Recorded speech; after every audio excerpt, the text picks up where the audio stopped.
इचलकरंजी शहराला शुद्ध आणि मुबलक पाणी पुरवठ्यासाठी ज्येष्ठ नागरिक भगतसिंग ग्रुपच्या वतीने रमेश पाटील यांनी प्रांत कार्यालयासमोर सोमवारी लाक्षणिक उपोषण केले। यावेळी मुख्यमंत्र्यांनी इचलकरंजीचा पाणी प्रश्न सोडविण्यासाठी त्वरित बैठक न बोलवल्यास कायदेशीर मार्गाने लढा उभारण्याचा इशारा देण्यात आला। इचलकरंजीसाठी मंजूर वारणा योजना विरोधामुळे पूर्ण होऊ शकली नाही।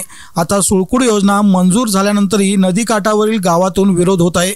एकीकडे महानगरपालिका प्रशासन वर्षातून केवळ 90 दिवस पाणी पुरवठा करत असली तरी 365 दिवसांची पाणीपट्टी वसूल करते। पाण्यासाठी अनेक मोर्चे आंदोलने करूनही प्रशासनाचे दुर्लक्ष होत असल्यामुळे शहराला शुद्ध आणि मुबलक पाणी पुरवठा करावा या मागणीसाठी रमेश पाटील यांनी प्रांत कार्यालयासमोर लाक्षणिक उपोषण केले। दरम्यान घोषणाबाजी करत आंदोलक प्रांत कार्यालयात पोहोचले आणि शिरस्तेदार संजय काटकर यांच्याशी चर्चा केली। यावेळी इचलकरंजीचा पाणी प्रश्न मार्गी लावण्यासाठी मुख्यमंत्र्यांनी त्वरित बैठक न बोलवल्यास कायदेशीर लढा उभा करू असा इशारा रमेश पाटील यांनी दिला। यावेळी निवेदनावर अनिल होगाडे, दीपक माचरे, किरण कटके, सुकुमार चौगुले, अशोक चौगुले, राजाराम धारवट, शरद चव्हाण यांच्या स्वाक्षऱ्या आहेत। या आंदोलनास इचलकरंजी बार असोसिएशन यासह विविध संघटना नागरिकांनी पाठिंबा दर्शविला।